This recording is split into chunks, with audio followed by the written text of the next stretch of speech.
जय हिंद, नमस्कार। मैं मोहन पाठक और आज हम बात करने वाले हैं उत्तर प्रदेश सरकार द्वारा जारी की गई उत्तर प्रदेश पुलिस भर्ती के लिए जो छात्रों का आंदोलन अब लखनऊ में जारी हो चुका है। पिछले कई दिनों से ट्विटर पर अभियान चलाए जा रहे थे और अब लखनऊ में जाकर छात्र बैठे हुए हैं। हम बात करेंगे पिछली की भांति की तरह, जिस बार एक ही तरह के पेपर दो पालियों में आने के बाद उत्तर प्रदेश की जो एक कोचिंग संस्थान है जिसका नाम है चंद्रा इंस्टीट्यूट प्रयागराज, जो इलाहाबाद नाम से चंद्रा इंस्टीट्यूट इलाहाबाद नाम से उनका यूट्यूब चैनल है, साथ ही साथ एग्जामपुर जिसको हर कोई जानता है।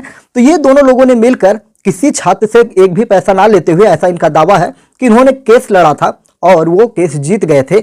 इसी तरह की क्या कुछ नई चीजें निकल के आएंगी जो इस नोटिफिकेशन के खिलाफ जाएंगी। और जैसा कि कई और स्टेट ने इस प्रकार से छूट दी है आयु में, उनकी भी बात करेंगे। जैसे राजस्थान की बात निकल के आती है कि उन्होंने अपने यहाँ उम्र में छूट दी है, क्योंकि कोविड के दौरान आपको पता है कि एक लंबा गैप हुआ था। उसकी छूट तो चाहिए ही चाहिए, साथ ही साथ सरकार ने जो गलतियां की है उसकी भी चाहिए। गलती क्या हुई है? 2018 में एक वैकेंसी आई थी, 41,000 प्लस की वैकेंसी आई थी उत्तर प्रदेश पुलिस की, जिसके बाद से 2019, 2020, 2021, 2022, 2023 इन सालों में अब जाकर 23 दिसंबर में वैकेंसी आई है, जो कि ऐसी वैकेंसी आई है जिसमें किसी भी प्रकार से छात्रों को छूट नहीं दी गई है।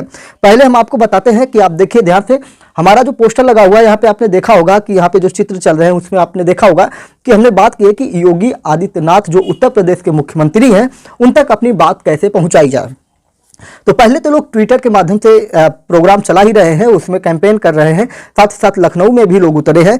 लेकिन कुछ चीज़ें हम बताएंगे आपको कि किस प्रकार से डायरेक्ट आप मुख्यमंत्री जी यानी कि सीएमओ जो मुख्यमंत्री का कार्यालय होता है वहां तक जानकारी पहुंचा सकते हैं। और जहां तक जानकारी निकल के आ रही है 27 दिसंबर से आपके फॉर्म भरे जाएंगे, यानी कि आपके पास समय बिल्कुल भी नहीं बचा है। और ऐसा भी नहीं कि अगर फॉर्म भरना चालू हो जाएगा तब भी नोटिफिकेशन जो है उसमें बदलाव नहीं होंगे। आपने देखा होगा अभी कि बिहार शिक्षक भर्ती में एक नहीं दर्जनों बदलाव किए गए। किस प्रकार से आपने देखा कि बदलाव सुन सुन के लोग पक गए थे, और उसी प्रकार से उत्तर प्रदेश सरकार को बदलाव करना चाहिए। क्यों करना चाहिए उसकी हम बात करने वाले हैं। बात कर रहे हैं, हमने पहले बताया कि इतने सालों के बाद ये वैकेंसी आ रही है। इस बीच कुछ चीजें हम आपको थोड़ा सा बताते हैं। मान लीजिए दो छात्र ऐसे हैं जो एक ही जगह पर पढ़ते हैं, एक ही कमरे में रहते हैं। एक जनरल कैटेगरी का है, एक ओबीसी कैटेगरी का है या अदर कैटेगरी का है। अब दोनों एक ही साथ पढ़ते हैं। उम्र जो निर्धारित की गई है उत्तर प्रदेश सरकार द्वारा 18 वर्ष से 22 वर्ष। अब मान लीजिए कोई ओबीसी वर्ग का छात्र है, वो फॉर्म डाल सकता है और जनरल वर्ग का छात्र फॉर्म नहीं डाल सकता है। क्यों? क्योंकि जनरल वर्ग का छात्र 23 साल का हो चुका है और ओबीसी वर्ग का छात्र 25 से 27 साल का होने के बाद भी उसको ये फॉर्म डालने का अधिकार प्राप्त है। देखिए, आरक्षण के खिलाफ हम लोग कभी नहीं बोलते हैं, लेकिन आरक्षण का इस प्रकार से दुरुपयोग करना भी ठीक नहीं है। एक तरह से हम कह रहे हैं कि ठीक आरक्षण दीजिए, आप आर्थिक आरक्षण दीजिए, उनको जो आरक्षण और भी मिलते हैं, लेकिन उम्र में कैसी आरक्षण, उम्र में कैसी आरक्षण, इसका मैं बिल्कुल मुझे नहीं लगता है कि ये संवैधानिक रूप से भी ये सही है कि दो छात्र हैं, दोनों योग्य हैं और दोनों के उम्र में लेकर आपको ये गलतियां की जा रही हैं। खैर, सरकार की अपनी पॉलिसी होती है, पहले से चलते आ रहा है, लेकिन उनमें बदलाव की जरूरत है। मेरी बात समझ गए होंगे कि एक ही साथ दोनों साथी अब एक फॉर्म भरेगा, एक फॉर्म नहीं भरेगा, सिर्फ और सिर्फ किसकी वजह से? जातिवाद की वजह से, कैटेगरी वाइज की वजह से। ठीक है, आप फॉर्म भरने में कम ज़्यादा पैसे लीजिए, वो चलता है, लेकिन उम्र में। ठीक है, चलिए फिर और बात करते हैं बहुत सारी चीज़ों। मेरी बातें आपको तीखी लगेंगी, बहुत सारे लोग जो बहुत मुझे आरक्षण विरोधी साबित कर देंगे, लेकिन ऐसा कुछ नहीं है। ठीक है, बात जो है सही हम बोल रहे हैं। तो जनरल की आयु यहाँ पर की गई है 18 से 22 वर्ष और अदर की उससे एक्स्ट्रा है जो 5 साल की छूट मिलती है। अब मुख्यमंत्री योगी आदित्यनाथ तक आप कैसे पहुंच सकते हैं, अपनी बात कैसे पहुंचा सकते हैं, उसके लिए आपको करना क्या पड़ेगा? जो आपका ट्विटर कैंपेन चल रहा है वो तो चलता ही रहेगा, साथ ही साथ आपको क्या करना है, उत्तर प्रदेश में 75 जिले हैं, 75 जिले हैं, 75 डीएम हैं। सबसे पहले आपको क्या करना है, जो भी वहाँ के नज़दीकी छात्र हैं या भी बहुत सारे छात्र संगठन हैं वो लोग जाएं। आप किसी भी छात्र संगठन से हैं, चाहे आप शिक्षक भर्ती से हैं, चाहे आप उत्तर प्रदेश पुलिस से हैं या यूपीएसआई से हैं या किसी और भर्ती से रिलेटेड है, लेखपाल भर्ती से रिलेटेड है या एसएससी जीडी, जिस भी भर्ती के नेता हैं, आप लोग इन पुलिस भर्ती का सहयोग करिए छात्रों का और अपने नज़दीकी डीएम कार्यालय पर जाइए और डीएम को एक ज्ञापन सौंपिए कि आप इसमें एज रिलैक्सेशन चाहते हैं, यानी कि यूपीपी एज रिलैक्शन जो आपका हैशटैग चल रहा है, इसको आप प्रमोट करते हुए डीएम के पास जाए, यानी कि 75 डीएम के पास जब आपके लेटर पहुंचेंगे तो डीएम रिपोर्ट करेंगे सीएमओ कार्यालय को, इसके बाद आपकी बात डायरेक्ट वहां पे पहुंच जाएगी। ये पहला तरीका हुआ, ट्विटर वाला दूसरा तरीका हुआ, और धरना जो लखनऊ में चल रहा है वो तीसरा तरीका हुआ। चौथा तरीका आपको बताते हैं। उत्तर प्रदेश में 400 प्लस विधानसभा की सीटें हैं, आपको पता है, यानी कि 400 विधायक हैं, 403 404 जो भी है, ठीक है। वो जीएस नहीं पढ़ा रहे हैं, इसलिए आप समझिए, मेरी बात को समझिए, मैं कहना क्या चाह रहा हूं। 400 विधायक है मान लीजिए, ठीक है।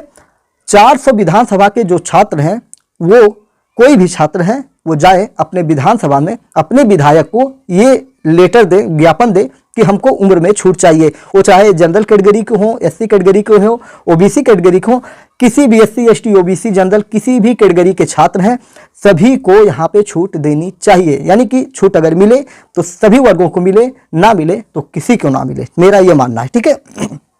तो इतने विधायकों के पास आप गए। अब उसके बाद आपके यहाँ पूरे उत्तर प्रदेश में 80 लोकसभा सीटें हैं। आप 80 लोकसभा सीटों के जितने भी सांसद हैं उन तक ये बात पहुंचाइए, कोशिश करिए कि ज्ञापन उनके हाथ में आप दीजिए और 80 सांसदों तक ये ज्ञापन आप पहुंचाइए। इसके बाद क्या होगा कि सभी सांसदों को ये जानकारी हो जाएगी, वो कह नहीं पाएंगे कि उनको ये जानकारी नहीं थी। जब आप बाद में कोई लीगल कार्यवाही करते हैं तो विधायकों को आप जानकारी देंगे, ठीक है। अगर जरूरत पड़े तो आप एमएलसी को भी दे सकते हैं, जो भी लोग हैं, अगर आपके नज़दीक में कोई है। साथ ही साथ जितने भी बड़े कोचिंग संस्थान वाले हैं, जिनके बड़े बड़े यूट्यूब चैनल हैं, आप हमें भी टैग कर सकते हैं, एमपीएस हिंदी को भी, ठीक है। लेकिन उनकी रीच ज़्यादा होती है, शायद मेरी बात कुछ लोगों तक पहुँचे, लेकिन उनकी बात लाखों की संख्या में पहुँचती है। तो उन लोगों को हैशटैग लगाइए, ठीक है। देखिए, एक कैंपेन का जो टैग है वो तो चल रहा है, आप साथ ही साथ न्यूज चैनल्स को भी टैग करिए, जैसे आज तक, एबीपी, एनडीटीवी और इंडिया टीवी, जितने भी हैं, आर भारत, जितने भी चैनल हैं, सभी चैनल को टैग करिए, ठीक है। और भी जो भी आपको लगता है कि आपकी बात वहां पे सुनी जा सकती है, आप अमिताभ अग्निहोत्री को टैग कर सकते हैं, उनका नाम लेके, क्योंकि ये छात्रों को लेकर बहुत ज़्यादा होते हैं। रवीश कुमार बहुत ज़्यादा इन सारी चीज़ों को उठाते हैं। रवीश कुमार शायद वीडियो उन्होंने बना भी दिया है इन चीज़ों को लेकर, तो इन लोगों को आप टैग कर सकते हैं। तो इस प्रकार से आपकी बातें डायरेक्ट विधायकों को अगर आप देंगे ज्ञापन, डीएम को ज्ञापन देंगे और सांसद को देंगे, तो ये आपकी बात डायरेक्ट वहां पहुंच जाएगी। साथ ही साथ मुख्यमंत्री आवास पे भी जाकर आप वहां पे जिस प्रकार की प्रक्रिया, उस प्रक्रिया से मुख्यमंत्री जी को लेटर भेज सकते हैं, ईमेल कर सकते हैं, टैग कर सकते हैं, ये सारी चीज़ें हैं। मैंने कई प्रक्रियाएं आपको बताई हैं। अब इसमें छूट कितनी मांगी जा रही है? इसमें छूट लगभग 4 वर्ष की मांगी जा रही है, लेकिन मेरा मानना है कम से कम 3 वर्षों की छूट इसमें मिलनी चाहिए, क्योंकि 2018 के बाद 19, 20, 21, 22 मतलब 4 साल तो यही गैप हो जा रहा है। 5वें साल, चौथे साल, 5वें साल आपकी वैकेंसी आ रही है, जबकि 2023 समाप्त हो चुका है।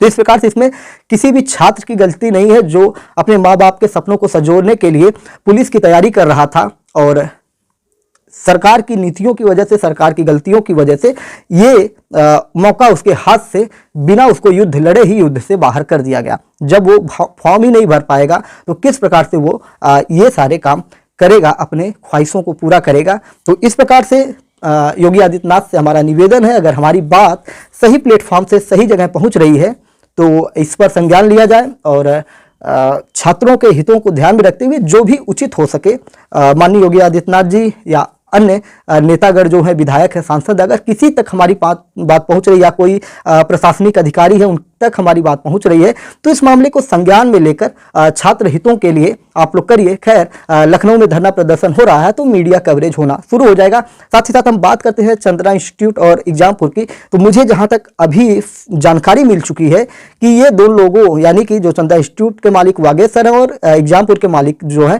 दोनों लोगों में आपस में चर्चा हो चुकी है। अगर जरूरत पड़ी तो ये लोग फिर से इकट्ठा होंगे और फिर से एक धमाल करेंगे छात्र हितों के लिए। तो ऐसा होना चाहिए, ये छात्रों के अधिकार है। किसी भी सरकार के खिलाफ कोई नहीं बात कर रहा है, सिर्फ अधिकारों की बात कर रहा है। और बहुत ही हाथ जोड़ के निवेदन किया जा रहा है कि अगर कुछ रियायत की जा सकती है तो जनरल, एससी, एसटी, ओबीसी सभी वर्ग के लिए इसमें छूट देनी चाहिए आयु सीमा में, क्योंकि इसमें किसी भी वर्ग के छात्र को कहा जाए तो उसकी गलती नहीं है, सरकार की गलती है, जो आयोग है उसकी गलती है। और उसका अगर हम थोड़ा सा और आपको बताएं कि क्या नुकसान होता है, मान लीजिए इन 4 सालों में कोई छात्र है और उसका 1 साल में कम से कम उसका अगर 2 लाख या 1.5 लाख हम मान लेते हैं 1.5 लाख से 2 लाख रुपए अगर उसके खर्च होते हैं किसी शहर में रहकर उसको पढ़ने में, तो आप जोड़ लीजिए कि 4 सालों में 5 सालों में उसके कितने रुपए खर्च हुए। अगर वो उसको पता होता कि वो फॉर्म ही नहीं भर पाएगा तो उतने ही पैसे में कोई व्यापार कर लेता। क्या ज़रूरत थी उसको वहाँ जाके पैसा बर्बाद करने की। समय बर्बाद हुआ, पैसा बर्बाद हुआ, हाथ में कुछ भी ना आया। तो इन सारी चीज़ों को हमें उम्मीद है कि योगी आदित्यनाथ जी बड़े कुशल और बहुत ही अच्छे प्रशासनिक व्यवस्थाएं उनकी चलती हैं और लोगों की बातों को सुनते रहते हैं। आए दिन उनके हम वीडियो देखते रहते हैं कि कोई भी पीड़ित उनके पास जाता है तो उसकी फरियाद को सुनी जाती है। तो छात्र भी यहाँ पे एक तरह से पीड़ित हैं, तो इन पीड़ित छात्रों की गुहार आपको सुननी चाहिए और इसमें एज में छूट देनी चाहिए, उम्र में छूट देनी चाहिए। भले ही आप फॉर्म में 100 रुपये बढ़ाकर ले लीजिए। तो चलिए, हमें जो कहना था हमने कह दिया। अब करना तो मुख्यमंत्री जी को है, योगी आदित्यनाथ जी को है। देखते हैं क्या करते हैं योगी आदित्यनाथ जी, हमारी नज़र इस पर बनी रहेगी। छात्र हितों के लिए ये वीडियो था, किसी भी प्रकार का इसमें कोई कुछ नहीं था। छात्रों ने, कई छात्रों का लगातार दबाव बन रहा था कि इस पर भी वीडियो किया जाए, तो हमने इस पर वीडियो किया। और आपने देखा होगा कि पहले भी हमने बेसिक शिक्षा के लिए जो छात्रों द्वारा आंदोलन प्रयागराज में किया गया था, तो एमपीएस सिंधिया वहाँ पर जाकर, खुद मैं वहाँ पर जाकर बैठा था। उसकी तस्वीरें भी यहाँ पर मैं लगा दूंगा कि मैं वहाँ पर मौजूद था। आप देख सकते होंगे या देख रहे होंगे, पहले से भी चल रहा होगा। तो मैं खुद आंदोलन में था। तो ज़रूरत पड़ी, मेरा स्वास्थ्य सही नहीं है, लेकिन ज़रूरत पड़ी तो लखनऊ भी हम पहुंचने की कोशिश करेंगे अगर ज़रूरत पड़ी। लेकिन हमें उम्मीद है कि योगी आदित्यनाथ जी द्वारा कुछ ना कुछ किया जरूर जाएगा। जय नमस्कार, भारत माता की जय।